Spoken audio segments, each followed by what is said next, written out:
आज की वीडियो में ऑर्गेनिक कंपाउंड में यूज होने वाले prefix N, iso, secondary, tertiary, neo के बारे में बात करेंगे। इस वीडियो में हम बात करेंगे कि आइसो, सेकेंडरी, टर्सरी, नियो की कंडीशन क्या होती है और इसको कब और कहाँ यूज करना है। तो वीडियो को शुरू से लेके अंत तक देखना, वीडियो का कोई भी पार्ट मिस मत करना। तो चलिए शुरू करते हैं। आइसो, सेक, टर्ट और नियो जैसे प्रीफिक्स के बारे में जानने से पहले हमें यह जानना पड़ेगा कि 1 degree carbon, 2 degree carbon, 3 degree carbon और 4 डिग्री कार्बन क्या होता है। तो किसी भी कार्बन की डिग्री निकालने के लिए सबसे आसान तरीका यह है कि जिस भी कार्बन के बारे में बात करेंगे तो देखना यह है कि वो कार्बन और कितने कार्बन से डायरेक्टली जुड़ा हुआ है। एग्जाम्पल लेते हैं और समझते हैं। जैसे इस वाले कार्बन की अगर हम बात करेंगे तो ये वाला कार्बन डायरेक्टली कितने कार्बन से जुड़ा हुआ है, 1, तो इसकी डिग्री हो जाएगी 1। इस वाले कार्बन की अगर हम बात करेंगे तो एक कार्बन डायरेक्टली और कितने कार्बन से जुड़ा हुआ है, 1 और 2, यानी कि इसकी डिग्री 2 है। अगर इस कार्बन की बात करेंगे तो एक कार्बन और कितने कार्बन से डायरेक्टली जुड़ा हुआ है, 1 और 2, तो इसकी डिग्री हो जाएगी 2। अगर इस कार्बन की बात करेंगे तो एक कार्बन डायरेक्टली कितने कार्बन से जुड़ा हुआ है, 1, तो इसकी डिग्री हो जाएगी 1। इस वाले एग्जाम्पल में देखते हैं, इसकी डिग्री क्या हो जाएगी 1। ये वाला कार्बन एक कार्बन से जुड़ा हुआ है डायरेक्ट, इसकी डिग्री क्या हो जाएगी 1, 2, 3 कार्बन से जुड़ा हुआ तो इसकी डिग्री हो जाएगी 3। इस वाले कार्बन की डिग्री क्या होगी, एक कार्बन डायरेक्टली जुड़ा हुआ है 1 से, तो 1, इसका क्या होगा 2, 1 और 2, और इसका क्या होगा 1। ये वाला एग्जाम्पल देखते हैं, ये वाला कार्बन और कितने कार्बन से डायरेक्ट जुड़ा हुआ है, 1, 2, 3, 4, यानी कि इस वाले कार्बन की डिग्री कितनी है 4। इस वाले कार्बन की डिग्री 1, इस वाले कार्बन की डिग्री 1, इस वाले कार्बन की डिग्री 1। इस वाले कार्बन की डिग्री क्या होगी 1 और 2 कार्बन से जुड़ा हुआ है डायरेक्ट तो 2। इस वाले कार्बन की 1, डायरेक्ट एक कार्बन से जुड़ा हुआ है। तो आई होप आपको समझ में आ गया होगा कि किसी भी कार्बन की डिग्री कैसे निकालते हैं। हमारे पास पहला प्रीफिक्स है नॉर्मल, जिसे एन से डिनोट करते हैं। नॉर्मल प्रीफिक्स यूज करने के लिए ये 2 कंडीशन फुलफिल होनी चाहिए। पहली कंडीशन है इसकी कि स्ट्रेट चेन होना चाहिए, और दूसरी कंडीशन है कि कम से कम 3 कार्बन होना चाहिए नॉर्मल प्रीफिक्स यूज करने के लिए। कुछ एग्जाम्पल देखते हैं और अच्छे से समझते हैं। तो हमारे पास पहला एग्जाम्पल है CH4। इसमें तो सिर्फ एक कार्बन है, यानी कि इसमें हम नॉर्मल प्रीफिक्स का यूज नहीं करेंगे।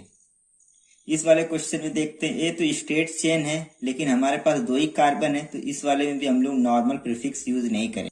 क्वेश्चन नंबर 3 देखते हैं, हमारे पास 3 कार्बन है, यानी कि दूसरी वाली कंडीशन फुलफिल हो रही है, और एक स्ट्रेट चेन है, तो इसके लिए हम लोग नॉर्मल प्रीफिक्स यूज कर सकते हैं। तो क्या नाम आएगा इसका, एन, और एक क्या 3 कार्बन क्या बोलते हैं, प्रोपेन, ये हो जाएगा एन प्रोपेन। नेक्स्ट क्वेश्चन हमारे पास कुछ इस तरीके का दिया हुआ है। हम देख रहे हैं कि एक स्ट्रेट चेन है और इस वाले क्वेश्चन में 3 से ज्यादा कार्बन भी है, यानी कि इस वाले क्वेश्चन के लिए हम लोग नॉर्मल प्रीफिक्स यूज कर सकते हैं। तो क्या नाम हो जाएगा इसका, एन, और 4 कार्बन को क्या बोलते हैं, ब्यूट, और सिंगल बॉन्ड है तो एन ही हो जाएगा, तो एन ब्यूटेन हो जाएगा। नेक्स्ट क्वेश्चन है हमारे पास कुछ इस तरीके का दिया हुआ है। हम देख रहे हैं कि एक स्ट्रेट चेन है और 4 कार्बन है। ध्यान देना कि यहाँ पर एक हाइड्रोजन कम है, तो ब्यूटेन में से एक हाइड्रोजन कम है, तो क्या बन जाएगा इसका नाम, ब्यूटाइल, तो ये हो जाएगा एन ब्यूटाइल। तो आई होप आपको समझ में आ गया होगा कि नॉर्मल प्रीफिक्स कब यूज करते हैं। स्ट्रेट चेन होना चाहिए और कम से कम 3 कार्बन होना चाहिए। बात करते हैं कि आइसो प्रीफिक्स कब यूज करते हैं। आइसो प्रीफिक्स यूज करने के लिए हमें ये 3 कंडीशन फुलफिल करना होगा। पहली कंडीशन है कि सेकेंड लास्ट कार्बन पे मिथाइल ब्रांचिंग होनी चाहिए। अगर हमारे ऑर्गेनिक कंपाउंड में फंक्शनल ग्रुप या सब्स्टिट्यूएंट अटैच है तो वो दूसरे वाले एंड पे अटैच होगा, वो भी 1 डिग्री वाले कार्बन से। तीसरी कंडीशन है कि कम से कम 3 कार्बन होना चाहिए आइसो प्रीफिक्स यूज करने के लिए। कुछ एग्जाम्पल देखते हैं और अच्छे से समझते हैं। हमारे पास पहला एग्जाम्पल कुछ इस तरीके का दिया हुआ है 5 कार्बन का। तो हमें आइसो के लिए क्या करना होगा, सेकेंड लास्ट कार्बन पे मिथाइल ब्रांचिंग होना चाहिए। अगर हम इधर से जाते तो सेकेंड लास्ट कार्बन ये वाला होगा, और अगर इधर से आते तो सेकेंड लास्ट कार्बन ये वाला होगा। हम इधर से जा रहे हैं तो यहाँ पर क्या करते हैं, मिथाइल ब्रांचिंग कर लेते हैं। जस्ट अब हमें क्या करना है, इसकी वैलेंसी फिल कर लेना है। तो ये हो जाएगा CH, ये हो जाएगा CH3, ये हो जाएगा CH2, ये हो जाएगा CH2, ये हो जाएगा CH3। ध्यान देना कि फंक्शनल ग्रुप या सब्स्टिट्यूएंट ये ऑप्शनल में अगर अटैच होगा तो दूसरे वाले एंड पे होगा। तीसरी कंडीशन क्या है, मिनिमम 3 कार्बन, इसमें 3 कार्बन से ज्यादा है। तो हमें नाम लिखते समय आइसो, नियो, टर्सरी वगैरह का सारे कार्बन को काउंट करना होता। तो कितने कार्बन है, 1 2 3 4 5 6। तो ये हो जाएगा आइसो हेक्सेन। दूसरा एग्जाम्पल देखते हैं, कुछ इस तरीके का दिया हुआ है। हमारे पास 4 कार्बन है, यानी कि 3 कार्बन से ज्यादा है। ये वाली कंडीशन सेटिस्फाई हो रही है। अब हमें क्या करना है, सेकेंड लास्ट कार्बन पे मिथाइल ब्रांचिंग होना चाहिए। अगर हम इधर से जाते तो ये वाला, और इधर से आते तो ये वाला। हम इधर से आ रहे हैं तो ये इस वाले पे अटैच कर रहे हैं। हमें क्या करना है, वैलेंसी फिल करना है। CH3, ये हो जाएगा CH2, ये हो जाएगा CH3।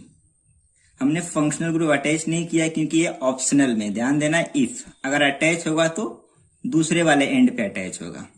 तो इसका नाम क्या हो जाएगा, सारे कार्बन को काउंट करना है, 1 2 3 4 एंड 5। तो क्या हो जाएगा, आइसो पेंटेन। अब क्या करते हैं, इस वाले एग्जांपल में हम लोग फंक्शनल ग्रुप भी अटैच करते हैं। कितना कार्बन है, 5 कार्बन, यानी कि 3 कार्बन की कंडीशन सेटिस्फाई कर रहा है, 3 कार्बन से ज्यादा है। हमको मिथाइल ब्रांचिंग ऐड करना है। तो सेकेंड लास्ट कार्बन पे हम इधर से जा रहे हैं तो मानते हैं कि इधर से CH3 ऐड कर दिया। हम क्या करते हैं, फंक्शनल ग्रुप भी अटैच करते हैं। तो हमने अभी देखा कंडीशन में कि फंक्शनल ग्रुप अटैच होगा वो दूसरे वाले एंड पे अटैच होगा। यहाँ पर हमारा क्या, मिथाइल ग्रुप अटैच है, तो दूसरा वाला एंड क्या है, ये वाला। तो यहाँ पर हमें फंक्शनल ग्रुप हम क्या ऐड करते हैं, मान लो OH ऐड कर दिया। जस्ट हमें क्या करना है, इसकी वैलेंसी फिल कर लेना है। CH3 हो जाएगा CH, CH2, CH2, ये हो जाएगा CH2। अब हमें इसका नाम लिखने के लिए सारे कार्बन को काउंट करना है जब हम आइसो, नियो, टर्सरी वगैरह का प्रीफिक्स यूज करेंगे। तो कितने कार्बन है, 3 3 6। तो आइसो हेक्साइल अल्कोहल। तो आई होप आपको समझ में आ गया होगा कि अगर फंक्शनल ग्रुप अटैच है तो मिथाइल के अपोजिट साइड में अटैच होगा, यानी कि दूसरे वाले एंड पे। अगर हमारा मिथाइल इस साइड है तो फंक्शनल ग्रुप या सब्स्टिट्यूएंट इस साइड अटैच होगा। अगर हमारा मिथाइल इस साइड है तो सब्स्टिट्यूएंट या फंक्शनल ग्रुप इस साइड अटैच होगा। नेक्स्ट प्रीफिक्स है हमारे पास सेक। सेक सिर्फ और सिर्फ 4 कार्बन के लिए यूज करते हैं। इसमें फंक्शनल ग्रुप या सब्स्टिट्यूएंट 2 डिग्री कार्बन से अटैच होना चाहिए। इसमें कोई भी मिथाइल ब्रांचिंग नहीं होना चाहिए। कुछ एग्जाम्पल देखते हैं और अच्छे से समझते हैं। प्रीफिक्स सेक के हिसाब से हमारे पास 4 कार्बन है। ध्यान देना कि ना ही 4 से कम होना चाहिए, ना ही 4 से ज्यादा कार्बन होना चाहिए। हमारे पास 4 कार्बन है जो कि पहली कंडीशन को सेटिस्फाई कर रहा है। दूसरी कंडीशन क्या कहता है कि 2 डिग्री कार्बन पे फंक्शनल ग्रुप या सब्स्टिट्यूएंट अटैच होना चाहिए। इसमें 2 डिग्री कार्बन क्या होगा, या तो यह वाला या तो यह वाला। मैं इस वाले पे अटैच करता हूं फंक्शनल ग्रुप, मान लो कि OH। जस्ट हमें इसकी वैलेंसी फिल कर लेना है। CH3, CH2, CH और CH3। हमें इसका नाम लिखना है। तो नाम क्या हो जाएगा, सारे कार्बन को काउंट करना है। सेक कितना कार्बन है, 4, 4 के लिए यहाँ पर अल्कोहल हमारा क्या सब्स्टिट्यूएंट है, तो हो जाएगा ब्यूटाइल अल्कोहल। नेक्स्ट क्वेश्चन कुछ इस तरीके का हमें दिया हुआ है। 4 कार्बन है जो कि पहली कंडीशन को सेटिस्फाई कर रहा है। दूसरी कंडीशन क्या है, सब्स्टिट्यूएंट या फंक्शनल ग्रुप 2 डिग्री कार्बन से अटैच होना चाहिए। कि 2 डिग्री कार्बन कौन कौन सा होगा, ये वाला और यह वाला। मान लो कि यहाँ पर मैं ब्रोमीन अटैच करता हूं। हमें इसकी वैलेंसी फिल करना है। CH3, ये हो जाएगा CH, ये हो जाएगा CH2, ये हो जाएगा CH3। इसका नाम क्या हो जाएगा, सेक ब्यूटाइल ब्रोमाइड। ध्यान देना कि इसमें मिथाइल ब्रांचिंग नहीं होना चाहिए। सब्स्टिट्यूएंट या फंक्शनल ग्रुप 2 डिग्री कार्बन पे अटैच होना चाहिए और सिर्फ 4 कार्बन के लिए सेकेंडरी यूज करते हैं। मान लीजिए कि आपसे बोल दिया जाए कि सेकेंडरी हेक्साइल अल्कोहल का स्ट्रक्चर ड्रॉ करो, तो हमें पता है कि हेक्साइल में 6 कार्बन होते हैं और सेकेंडरी के लिए सिर्फ 4 कार्बन चाहिए, यानी कि ये पहली वाली कंडीशन को सेटिस्फाई नहीं कर रहा है। अब बात करते हैं दूसरी कंडीशन की। तो फंक्शनल ग्रुप या सब्स्टिट्यूएंट 2 डिग्री कार्बन पर अटैच होना चाहिए। हमारा इसमें अल्कोहल एक फंक्शनल ग्रुप है, तब 2 डिग्री कार्बन इसमें कितने हैं? 1, 2, 3, 4। अब सवाल यह आता है कि अल्कोहल जो हमारा फंक्शनल ग्रुप है किस वाले कार्बन पे अटैच होगा, इस वाले या इस वाले या इस वाले या इस वाले। तो इसीलिए सेकेंडरी सिर्फ और सिर्फ 4 कार्बन के लिए यूज करते हैं, क्योंकि अगर आप ब्रोमीन को यहाँ पर अटैच करो या यहाँ पर अटैच करो, इसकी नेमिंग सेम आएगी। अगर आप अल्कोहल को यहाँ अटैच करो या यहाँ अटैच करो, इसकी नेमिंग सेम आएगी। इसलिए सेकेंडरी सिर्फ और सिर्फ 4 कार्बन के लिए यूज करते हैं। नेक्स्ट प्रीफिक्स है हमारे पास टर्ट। पहली कंडीशन है इसकी, फंक्शनल ग्रुप या सब्स्टिट्यूएंट 3 डिग्री कार्बन से अटैच होना चाहिए। दूसरी कंडीशन है कि कम से कम 2 मिथाइल ब्रांचिंग 3 डिग्री कार्बन से अटैच होना चाहिए। तीसरी कंडीशन यह है कि मिनिमम 4 कार्बन होने चाहिए टर्सरी प्रीफिक्स को यूज करने के लिए। कुछ एग्जाम्पल देखते हैं और समझते हैं कि टर्सरी प्रीफिक्स को कब यूज करेंगे। हमारे पास पहला एग्जाम्पल कुछ इस तरीके का दिया हुआ है। हम देख रहे हैं कि यहाँ पर ब्रोमीन है जो कि एक सब्स्टिट्यूएंट है, और पहली कंडीशन क्या बोल रहा है कि फंक्शनल ग्रुप या सब्स्टिट्यूएंट 3 डिग्री कार्बन से अटैच होना चाहिए। तो हमारा ब्रोमीन 3 डिग्री कार्बन से अटैच है। कैसे? ये वाला कार्बन 3 और कार्बन से डायरेक्टली जुड़ा हुआ है, इस कार्बन से, इस कार्बन से और इस कार्बन से, यानी कि ये 3 डिग्री कार्बन हो गया। दूसरी कंडीशन क्या कहता है कि कम से कम 2 मिथाइल ब्रांचिंग होना चाहिए 3 डिग्री कार्बन पे। 3 डिग्री कार्बन इसमें से कौन सा वाला है? ये वाला है। और यहाँ पर देखो एक मिथाइल ब्रांचिंग है और एक मिथाइल ब्रांचिंग, यानी कि 2 मिथाइल ब्रांचिंग है, 3 डिग्री कार्बन से अटैच है। तीसरी कंडीशन क्या है कि कम से कम 4 कार्बन होने चाहिए। हमारे पास इसमें कितने कार्बन है? 1, 2, 3, 4, 5, यानी कि तीनों की तीनों कंडीशन सेटिस्फाई हो रही है। तो इसका नाम हो जाएगा टर्ट। 5 कार्बन है तो पेंटाइल। पेंटाइल क्यों होगा? क्योंकि यहाँ पर ब्रोमीन एक सब्स्टिट्यूएंट है, पेंटाइल, फिर हो जाएगा ब्रोमाइड। ये हो जाएगा इसका आंसर। नेक्स्ट क्वेश्चन कुछ इस तरीके का हमें दिया हुआ है। हम देख रहे हैं कि OH एक फंक्शनल ग्रुप है जो कि 3 डिग्री कार्बन से अटैच है, जो कि पहली वाली कंडीशन को सेटिस्फाई कर रहा है।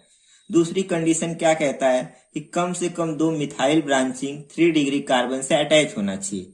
यहाँ पर 3 डिग्री कार्बन से 3 मिथाइल ब्रांचिंग जुड़ा हुआ है, 1, 2, 3।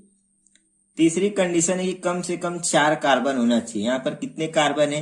1, 2, 3 और 4, यानी कि तीनों की तीनों कंडीशन सेटिस्फाई हो रही है। तो इसका नाम हो जाएगा टर्ट। 4 कार्बन को क्या बोलते हैं? ब्यूट। OH एक सब्स्टिट्यूएंट है तो हो जाएगा ब्यूटाइल अल्कोहल। तो आई होप आपको समझ में आ गया होगा कि टर्ट प्रीफिक्स कब यूज करते हैं। नेक्स्ट प्रीफिक्स है हमारे पास नियो। नियो के लिए 3 कंडीशन है। पहली कंडीशन है कि कम से कम 5 कार्बन होने चाहिए। दूसरी कंडीशन है कि कम से कम 3 मिथाइल ब्रांचिंग होनी चाहिए 4 डिग्री कार्बन पे। तीसरी कंडीशन है कि अगर फंक्शनल ग्रुप या सब्स्टिट्यूएंट अटैच है तो वो दूसरे वाले एंड पे अटैच होगा, वो भी 1 डिग्री कार्बन पे। कुछ एग्जाम्पल लेते हैं और समझते हैं कि नियो प्रीफिक्स कब यूज करते हैं। हमारे पास एग्जाम्पल कुछ इस तरीके का दिया हुआ है। पहली कंडीशन क्या कहता है कि कम से कम 5 कार्बन होने चाहिए। हमारे पास इस वाले एग्जाम्पल में 5 कार्बन से ज्यादा है, यानी कि पहली कंडीशन को ये वाला क्वेश्चन सेटिस्फाई कर रहे हैं। दूसरी कंडीशन है कि मिनिमम 3 मिथाइल ब्रांचिंग होनी चाहिए 4 डिग्री कार्बन पे। 4 डिग्री कार्बन इसमें से कौन सा है? ये वाला, क्योंकि ये वाला कार्बन 4 कार्बन से डायरेक्टली जुड़ा हुआ है, 1, 2, 3, 4, यानी कि 4 डिग्री कार्बन है। तो 3 मिथाइल ब्रांचिंग है यहाँ पर, 1, 2, 3, यानी कि दूसरी वाली कंडीशन को भी सेटिस्फाई कर रहा है। तीसरी कंडीशन ऑप्शनल है, अगर होगा तो दूसरे वाले एंड पे अटैच होगा, वो भी 1 डिग्री कार्बन पे। यानी कि तीनों की तीनों कंडीशन सेटिस्फाई हो रही है। तो इसका नाम क्या हो जाएगा? नियो। कितने कार्बन है total? 1 2 3 4 5 6 7। Neo heptane. Next example कुछ इस तरीके का हमें दिया हुआ है। हम देख रहे हैं कि 4 डिग्री कार्बन पे 3 मिथाइल ब्रांचिंग है, 1 2 3, यानी कि एक कंडीशन सेटिस्फाई कर रहा है। और हम यह भी देख रहे हैं कि इस वाले क्वेश्चन में 5 कार्बन से ज्यादा कार्बन है, यानी कि दूसरी कंडीशन भी सेटिस्फाई हो रही है। और हम यह भी देख रहे हैं कि एक फंक्शनल ग्रुप जुड़ा हुआ है जो कि OH है, वो दूसरे वाले एंड पे अटैच है, तो यानी कि तीसरी कंडीशन को भी सेटिस्फाई कर रहा है। और OH जो है हमारा 1 डिग्री कार्बन से जुड़ा हुआ है। देखो ये वाला कार्बन कितने कार्बन से जुड़ा हुआ है? 1, यानी कि ये 1 डिग्री कार्बन है। तो इसका नाम क्या हो जाएगा? नियो। कितना कार्बन है टोटल? 1 2 3 4 5 6। तो क्या हो जाएगा? Neo hexyl alcohol. Question number 3 कुछ इस तरीके का दिया हुआ है। ये आपके लिए होमवर्क है। वीडियो के कमेंट बॉक्स में कमेंट करके बताना कि इसका नाम क्या होगा। उम्मीद करता हूं कि आपको आइसो, नियो, सेकेंडरी, टर्ट वगैरह का कॉन्सेप्ट समझ में आया होगा। अगर आपको वीडियो पसंद आया हो तो वीडियो को लाइक, शेयर और चैनल को सब्सक्राइब कर लीजिए। मिलते हैं नेक्स्ट वीडियो में, तब तक के लिए बाय।